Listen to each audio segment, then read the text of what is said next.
Echoes travel. Payback does too. Her family always looked at me like I was on trial. Smiles that never reached their eyes, handshakes held 1 second too long. That polite, bored look rich people give waiters who talk too much. I used to tell myself I was imagining it. Relax, Daniel, I'd think. They're just old-fashioned. You're not a doctor or a lawyer, that's all. But that night at their house, in that oversized dining room with the crystal chandelier and the stupid silver deer on the sideboard, I finally understood exactly what I was to them. We were celebrating Ashley's promotion. Her father, Gary, sat at the head of the table like a CEO on a throne. Her mother, Linda, floated around topping off glasses. Her brother Josh scrolled his phone under the table. Ashley sat beside me, laughing too loudly at nothing, touching her hair every 5 seconds like she was rehearsing for a perfume commercial. I remember the smell of roasted garlic, the clink of cutlery, the way the candlelight made everything look softer than it actually was. I remember thinking, okay, tonight I'll prove I belong here. I'll be funny, charming, useful. I'll show them I'm not temporary. And then I went to the kitchen. Ashley had just nudged me and said, "Baby, can you grab more wine?" Mom forgot the second bottle. Her tone, that sharp little snap under the sweet voice, made it sound less like a request and more like a command. I still stood up anyway, like a good husband. I walked into the kitchen and stopped just before the doorway because I heard my name. "Daniel," Linda said, her voice lowered. "Stop worrying, Ashley. He'll be gone soon." My brain did a full stop. I didn't see her at first. I just heard the words. The fridge hummed, the faucet dripped, and my heart started pounding so hard I could hear it in my ears. I took one small step closer and saw them. Ashley leaning against the counter, arms crossed, that familiar bored look on her face. Linda slicing dessert like we were in some peaceful family movie. "Mom," Ashley said, rolling her eyes. "You don't know that." Linda laughed, not kindly. "Oh, please, guys like him never last. He's convenient, that's all." Ashley didn't argue. She didn't defend me. She didn't even hesitate. She just shrugged and said, "Yeah, I know." Right there, in that moment, something under my ribs cracked. It wasn't loud. It wasn't dramatic. It was just this quiet, internal snap, like a thread breaking.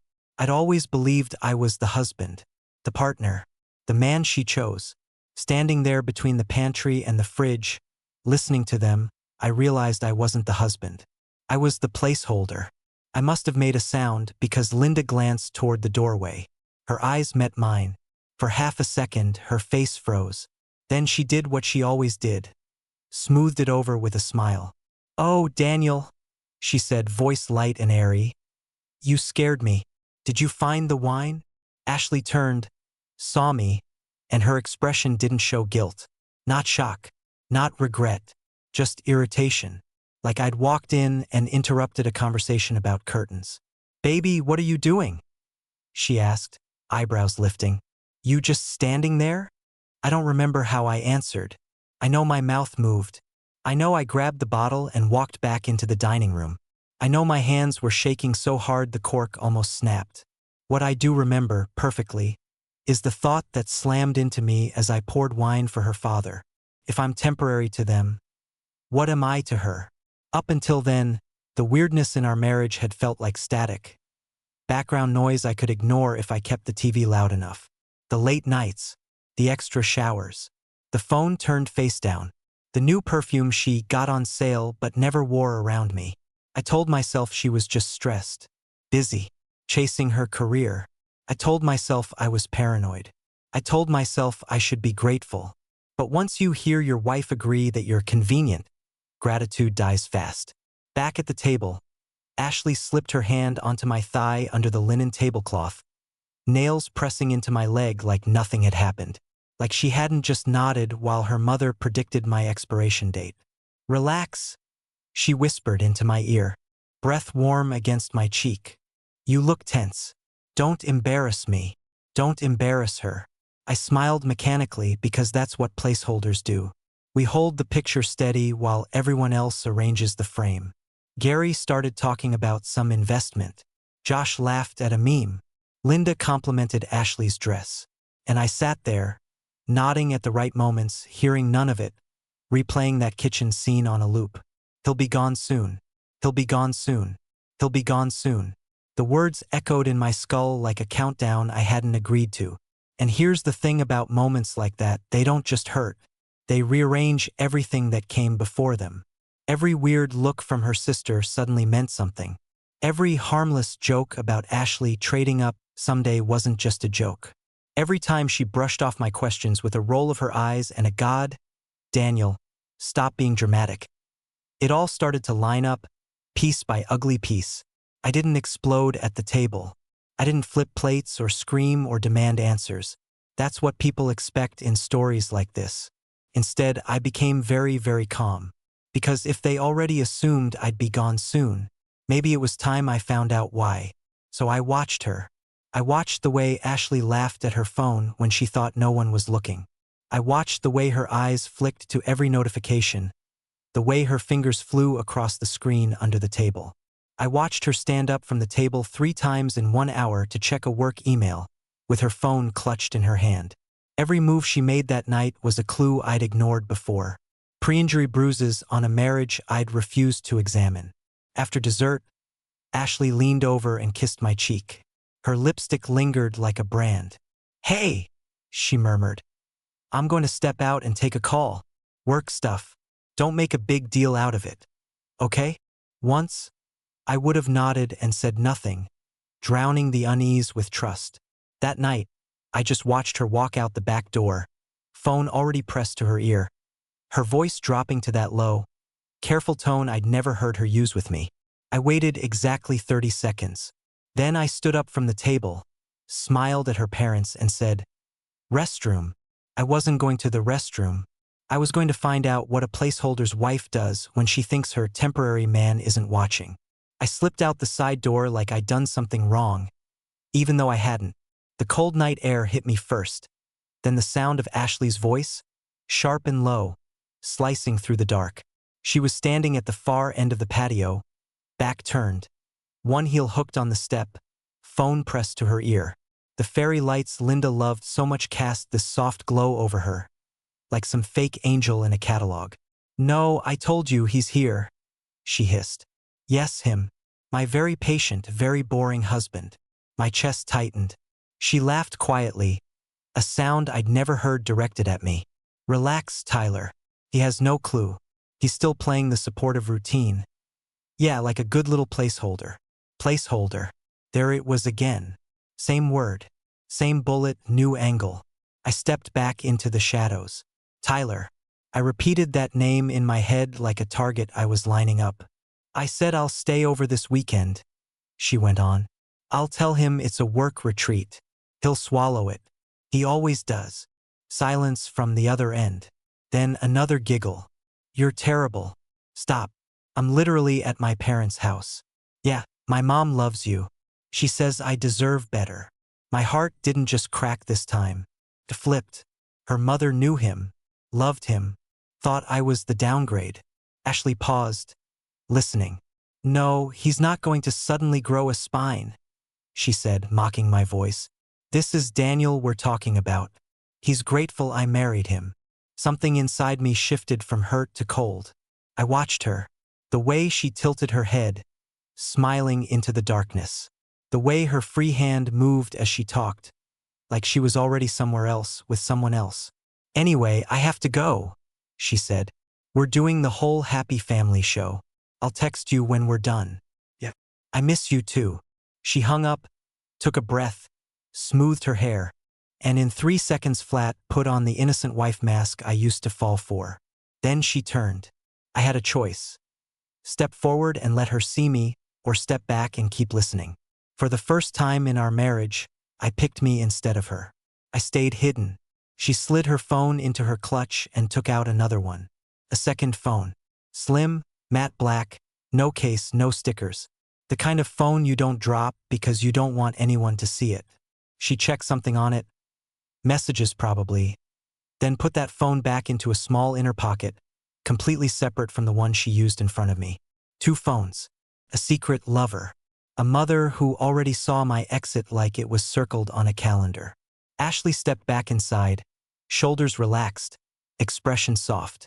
I waited 10 seconds, then followed, walking in through the opposite doorway so it would look like I'd been at the bathroom. "There you are," she said, brushing my arm as she passed. "Took you long enough." "I didn't want to embarrass you," I said, testing the words. "You know how I am." She gave me that patronizing little smile. "Exactly. You know your role." My role. Placeholder. Background husband. The guy who pays bills while someone else makes her heart race. Back at the table, everything felt louder. Silver clanking, chairs scraping, Linda asking about our future plans. Gary grilling me about promotions I didn't have. Josh half listening to a podcast with one earbud. "So, Daniel," Linda said sweetly, "big changes at Ashley's firm. You must be so proud to support her career while she grows." Oh, I was proud, all right. Proud that I hadn't flipped the table yet. Ashley rested her hand on my arm, squeezing just a bit too hard. "He's my rock," she said, gazing at her parents, not at me. Always there. Always steady. Translation. Predictable, easy to manipulate, safe to lie to. I lifted my glass, my hand strangely steady now, because in that moment, the fear of losing her finally met something bigger. The question of whether I ever actually had her at all. I didn't know it yet, but that night was the last time I walked into her parents' house as her husband. The next time I walked in, I wasn't there to play my role. I was there to end it. The first real evidence showed up in my own house, in the one place she never looked, my routine. Ashley thought my predictability made me weak. What she didn't understand was that predictable people notice when something changes. The next morning, she was all sweetness and fake affection, like icing on a burnt cake. "Baby, I have that work retreat this weekend, remember?" she said, pouring coffee, not looking at me. "I'll be gone Friday night through Sunday. Don't freak out. Okay? We talked about that?" I asked, even though I already knew we hadn't. She rolled her eyes. "Yes, Daniel. God. You really need to start listening when I speak." There it was, her favorite weapon. Make me doubt myself before I could doubt her. "I'll text you the hotel info later," she added, already grabbing her bag. "Don't be weird about it. It's just work." She kissed my cheek, grabbed one phone from the counter, the one I knew, and walked out. The other one, I guessed, was in her purse. The one for Tyler. As soon as the door closed, I sat at the table and stared at the untouched second coffee cup she'd set down like a prop. The silence in the apartment felt heavy, like it knew more than I did. I opened my laptop and logged into our phone account. We shared a plan. I paid the bill. She used to joke, "See? You're good for something." The call log loaded. I scrolled. Her number, my number, her mother, her office. Normal, normal, normal. Then a pattern. One number appeared again and again, late nights, lunch breaks, random 5-minute calls stacked back to back. No name, just digits. Always outgoing from her line. Rarely incoming. I copied the number, pasted it into a search bar, and hit enter. My pulse thudded in my ears. A LinkedIn profile popped up first. Tyler Cooper, Senior Account Director, Ridgeview Marketing. Smiling, square-jawed, the kind of guy Ashley's parents probably imagined for her. Expensive suit, confident smirk. Charity photos with his arm around important people. Then an Instagram, private, profile picture. Tyler at a rooftop bar, city lights behind him. A woman's hand just visible on his shoulder. Manicure I recognized. French tips Ashley had gotten for professionalism. My stomach dropped. I clicked out before I threw the laptop. Lunch that day tasted like cardboard. I sat in my car outside my office and scrolled our shared calendar instead of eating. Ashley had a strategy offsite blocked off for the weekend. Location, TBD. No hotel name, no address, just vague corporate nonsense.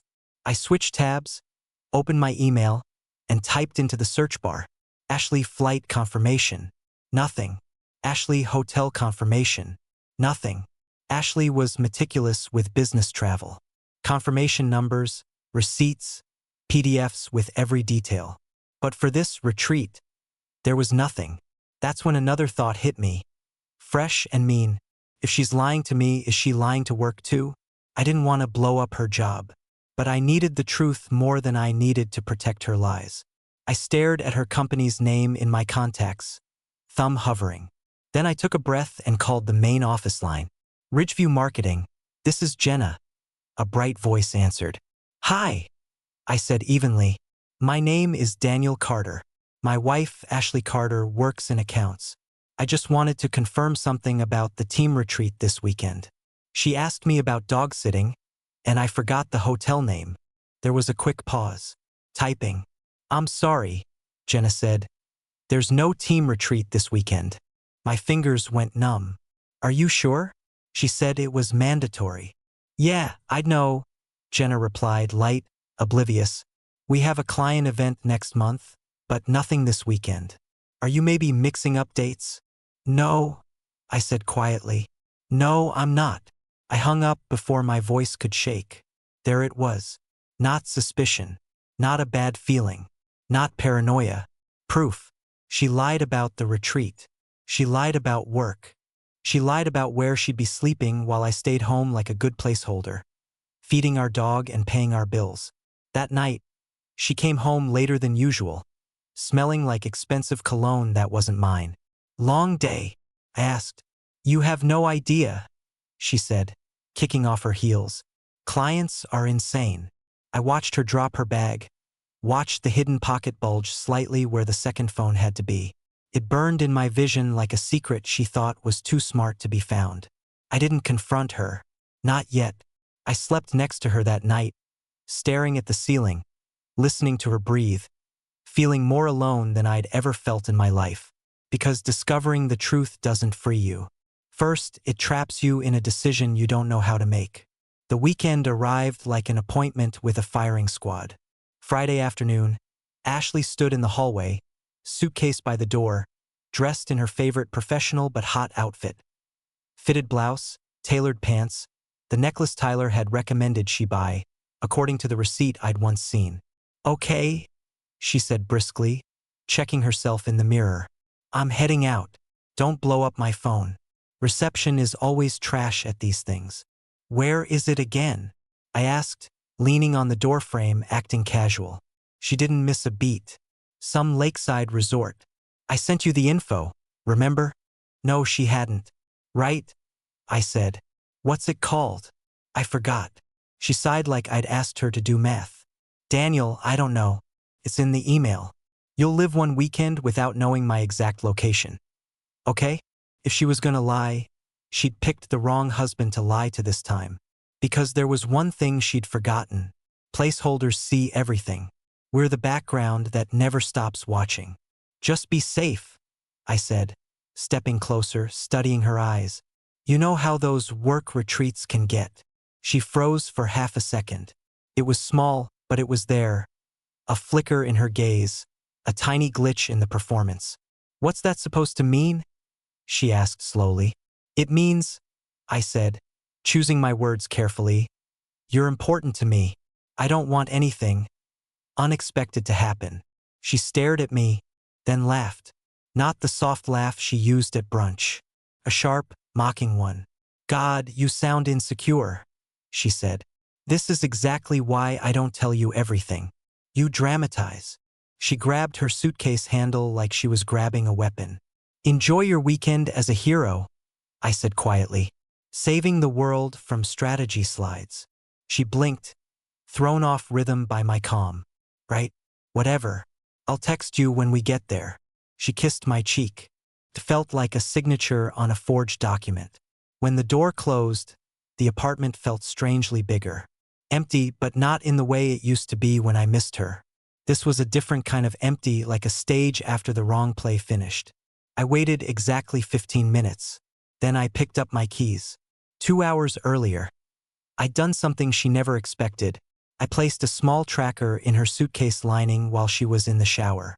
Not because I wanted to be controlling, because she'd already removed my right to trust her. All that was left was reality.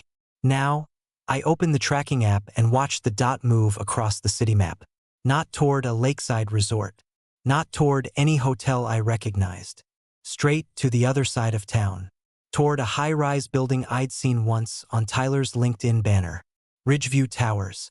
I stared at the screen as the dot stopped, pulsed, and stayed in place. No retreat. No lake. No company offsite. Just her. Him. And a rented apartment if I had to guess. I sat there for 10 minutes, listening to the clock tick, feeling my heartbeat sync with the little blinking dot. Then I picked up my coat, because placeholders stand still. Husbands who finally see the truth start moving.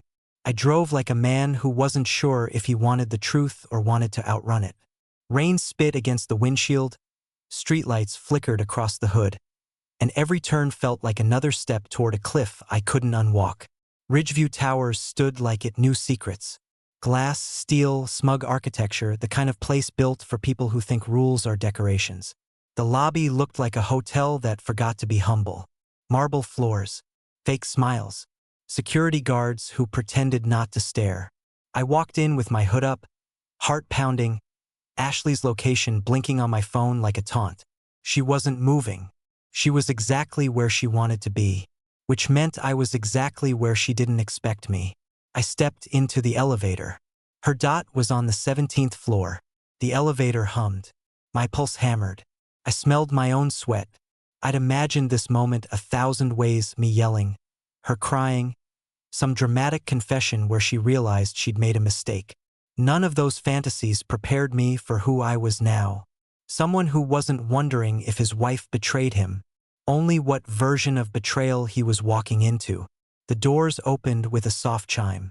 The hallway was quiet, carpeted, upscale, suffocating in its silence. I followed the dot to 17B. I didn't knock. I didn't hesitate. I pressed my ear to the door. Her voice, Ashley, alive, bright, laughing. Not the brittle laugh she used with me, but something loosened, unguarded, real. A laugh that didn't belong to a married woman coming home from a work retreat. Then another voice, male, smooth, easy. Tyler. I didn't need a face. The voice carried arrogance like cologne. I closed my eyes, and the world shrank to a sound I never wanted to hear. Ashley whispering, "I missed you." Those 3 words sank right into my bones and lit them on fire. I turned the handle, not expecting it to open. It did. Her first mistake wasn't cheating. It was forgetting to lock the door. The apartment looked like a magazine spread. Designer furniture, dim lighting, a bottle of wine half-finished on the counter. 2 glasses, hers with lipstick, his without. Ashley was in the living room, curled against Tyler's chest, barefoot, hair down, shirt unbuttoned enough to show skin she always claimed was too tired to share with me. She didn't notice me at first. I watched her tilt her head back, Tyler's lips brushing along her neck, her fingers sliding under his shirt like she owned him. He murmured something I couldn't hear. She giggled again. And then she saw me, not through sound, not through instinct, through the mirror behind Tyler's head. Her smile died first. Then her hands froze. Then her entire face rearranged into something I had never seen before. Not guilt, not fear, not shame, annoyance, like I'd walked in during the wrong scene of her play. "Daniel?" she said finally, pushing herself off Tyler's lap. "What are you doing here?" "What am I doing here?" That's what she asked me? Tyler stood up, adjusting his shirt, sizing me up like I was a stray dog that wandered into the wrong yard. "Bro," he said calmly, "you can't just walk in someone's place like that." "Bro." I almost laughed. Ashley stepped closer, arms crossed. "This is insane. Were you following me?" "No," I said quietly. "You brought me here." She blinked, confused. I lifted my phone. The blinking dot glowed between us. Her eyes widened. "You tracked me? Oh my God. That is psychotic." "Psychotic. Not sorry. Not I can explain. Just attack. Redirect. Humiliate." Tyler put a hand on her waist. "Ashley, you don't need to justify anything. He's acting crazy." Something inside me cracked wide open. "I called your office," I said. There's no retreat, no hotel, just this. You, him, she scoffed. Daniel, grow up. Our marriage has been dead for months. You're just slow to accept it. I stared at her. Then why not leave? Her answer was a dagger. Because placeholders don't get to choose when they're replaced. Tyler smirked. Linda's voice echoed through my skull. He'll be gone soon. Ashley wasn't cheating. She was transitioning. I wasn't losing my wife. I was being phased out like outdated software. Ashley reached for Tyler's hand, lacing her fingers with his like it was the most natural thing in the world. You should go, she said flatly. This isn't your space anymore. I looked at her, really looked at her, and realized something terrifying. The woman I married never existed. The real Ashley had been waiting for this moment, waiting for him, waiting for me to walk out so her story could continue without the placeholder. But placeholders have one last purpose. We leave differently than we arrived. I didn't yell. I didn't cry. I stepped back, nodded once, and said the first honest sentence of our marriage. This ends with me, not with you. Her eyes flickered, not afraid, but surprised. That meant I still had something she hadn't accounted for, a version of myself she'd never met. I didn't drive home right away. I sat in the parking garage, engine off, rain hammering the windshield like it wanted me to choose something. Vengeance, despair, oblivion. My hands trembled on the steering wheel, not from fear, but from clarity. Ashley thought betrayal was the end of me. She had no idea betrayal was the beginning. I stared at my reflection in the rearview mirror. Same eyes, same face, same man, except now something had shifted behind the pupils. A new version of me had crawled out from under the rubble she created. A man who didn't need to ask permission to exist. My phone buzzed. A text from Ashley. Ashley, you better not show up again. Don't make this harder. Harder? She was lounging with another man while using my name on her mail, my income for her lifestyle, my loyalty as her alibi. I didn't reply. Silence was my first act of rebellion. I drove home in a trance.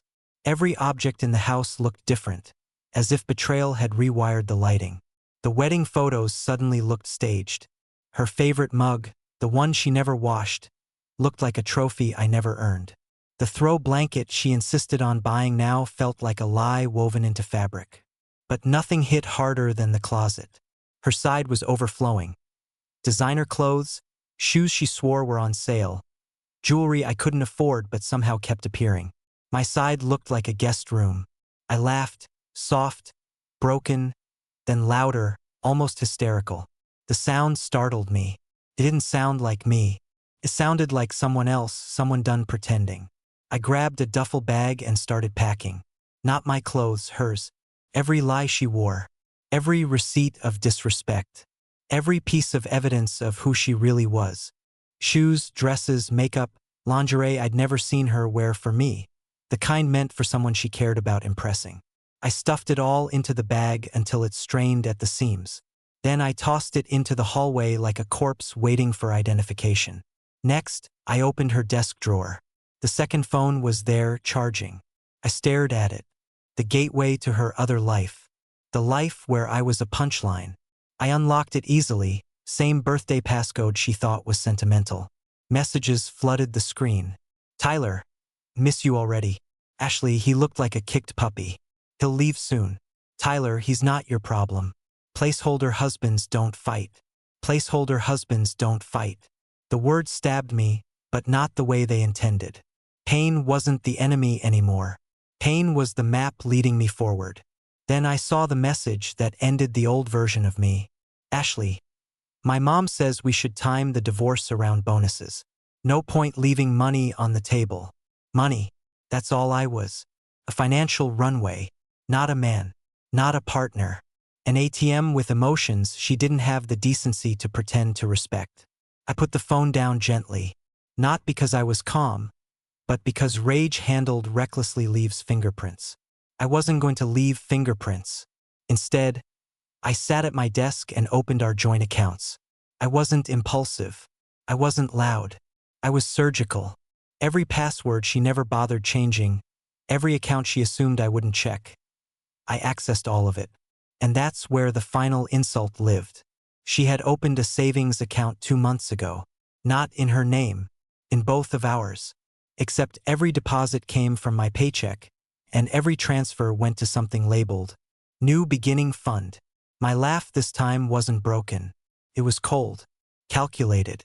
She was saving my money to finance a life without me. That wasn't betrayal. That was strategy. I closed the laptop, exhaled slowly, and felt something inside me lock into place. Like a gear finally finding the right teeth. Ashley thought betrayal made her powerful.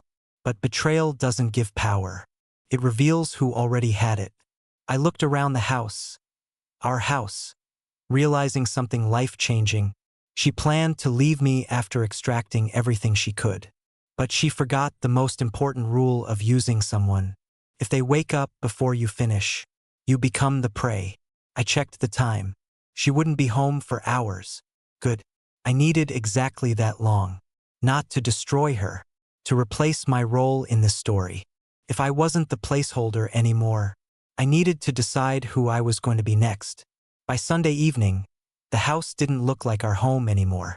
It looked like a crime scene, not of violence but of revelation.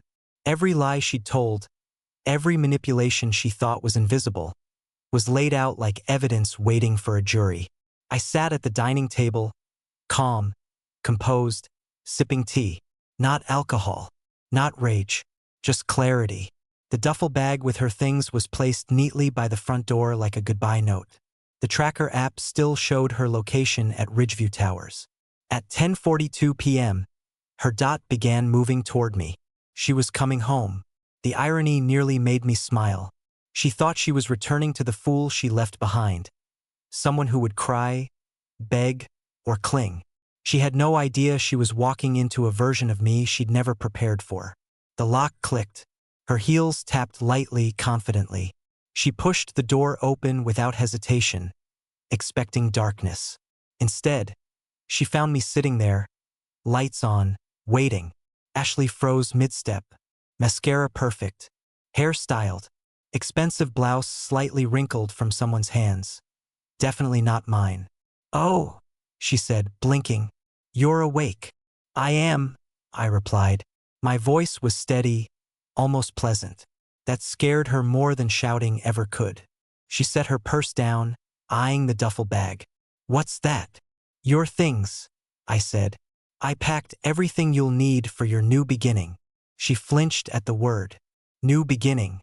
Her phrase. Her secret plan. She hadn't expected to hear it out loud. "What are you talking about?" she asked, a brittle edge creeping into her voice. "You know exactly what I'm talking about, Ashley." I leaned back in the chair. "Let's skip the acting. You've been rehearsing lies for months. You must be tired." Her jaw tightened. "Are you seriously still on this paranoia? Daniel, you need help." "Help?" I raised an eyebrow. Interesting choice of word. Is that what Tyler suggested? Her eyes widened like a shutter snapping open. "There. The first fracture. You broke into my privacy," she snapped, trying to regain footing. "You tracked me. That's illegal." "You cheated," I said. "Not illegal, but definitely less flattering." She crossed her arms. "Our marriage was over long before Tyler. You just didn't want to see it." "No," I corrected. "It was over the moment I realized I was your business plan." She blinked, confused. I slid her second phone across the table. She didn't touch it. "You went through my phone?" she whispered. "I went through the inventory of a life I funded," I said. "And I found invoices."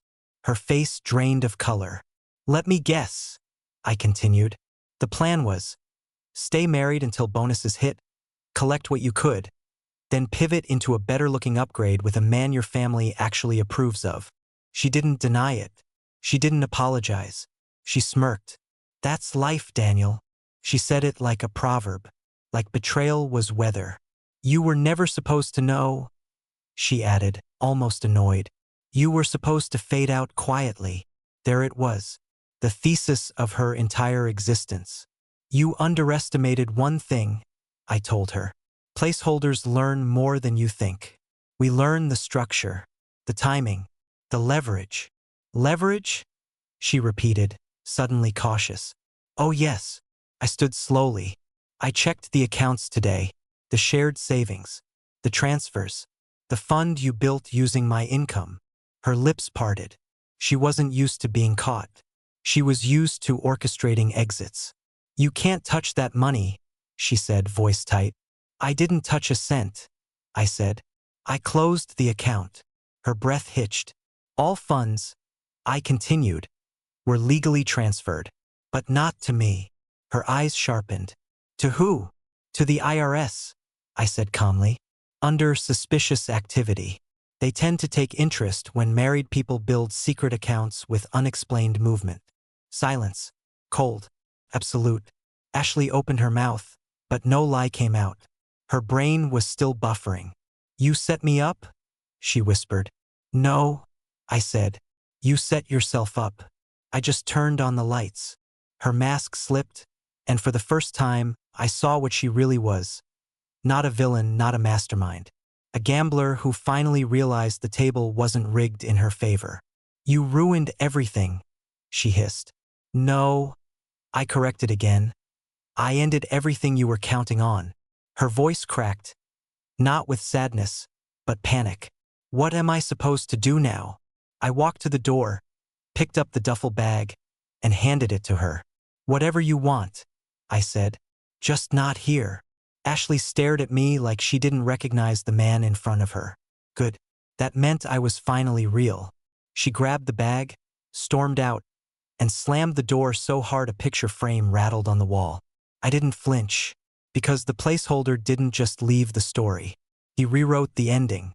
The silence after she left wasn't peaceful. It was surgical. Sharp. Clean. Like someone had removed a tumor I didn't realize was killing me. The house didn't feel empty.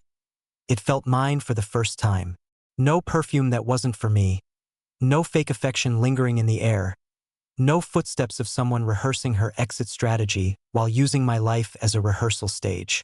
I sat down at the table, hands still, breathing steady. The man who had walked into Ridgeview Towers on Friday night was dead. In his place stood someone Ashley couldn't predict, manipulate, or measure. You don't come back from hearing the truth of your own worthlessness spoken casually by the person you swore your life to. You don't unhear her mother's voice saying, "He'll be gone soon." You don't forget the way your wife smirked and agreed, as if you weren't a husband, but a placeholder filling time until the casting director found someone better. But here's the twist. I wasn't gone. They were. And they left without taking the one thing they thought they owned. My future. The following weeks were a strange kind of awakening. Grief didn't hit me like everyone warned. It didn't crush me. It didn't hollow me out. It sharpened me. The shock faded first. The heartbreak dissolved next. The anger lingered the longest. Not the screaming kind, but a cold, focused anger that builds discipline. Betrayal has a strange power. It forces a man to meet himself without distraction. I started noticing things, patterns, habits, truths I'd ignored. Ashley never respected me because I respected her more than myself. Her family mocked me because I let their opinions matter. Tyler looked down on me because I didn't know my own worth. A placeholder doesn't become one by accident. He volunteers for the position. I'd spent years being grateful to be chosen instead of choosing myself. I held on to scraps of affection like they were proof I deserved a seat at the table. I mistook tolerance for love. And in doing so, I gave Ashley the blueprint for replacing me. She didn't destroy me. She revealed me. The divorce filings arrived 3 weeks later. She tried calling first, 5 missed calls, 2 voicemails, escalating from "we need to talk" to "you owe me this conversation," and finally to "you're being immature." I never responded. Empty people rage when ignored. Eventually, she sent an email through her lawyer demanding access to the savings account I'd reported. She wrote, "You ruined my future." I stared at the line for a long time. Then I laughed. Her future was built on a graveyard of my sacrifices. What she called ruin, I called closure. I didn't reply. Silence was still my greatest weapon. The official divorce papers arrived 2 days later. Dissolution of marriage due to irreconcilable differences. That phrase doesn't tell the truth, but it tells the story the world understands. No arrows, no blood, just a signature. I signed without hesitation. Because sometimes the bravest act in a man's life is not fighting for someone who never fought for him. It's walking away before he forgets what he looks like without them. People ask what I learned. Here's what matters. 1. Never confuse longevity with loyalty. Time doesn't equal love. Sometimes it only equals tolerance. 2. Affection without respect is decoration. Beautiful, flattering, temporary. 3. If someone treats you like you're replaceable, replace yourself with someone better. Yourself. 4. Betrayal doesn't break a man. It introduces him. I met myself the night she tried to erase me. Ashley wanted a clean transition. Instead, she triggered an evolution.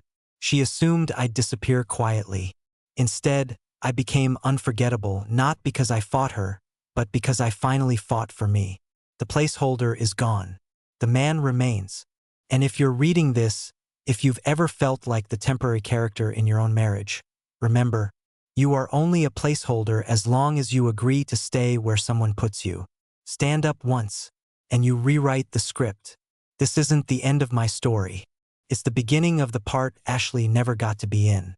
The part where the man she underestimated becomes the man she can never replace. The husband she never deserved became the man I finally earned.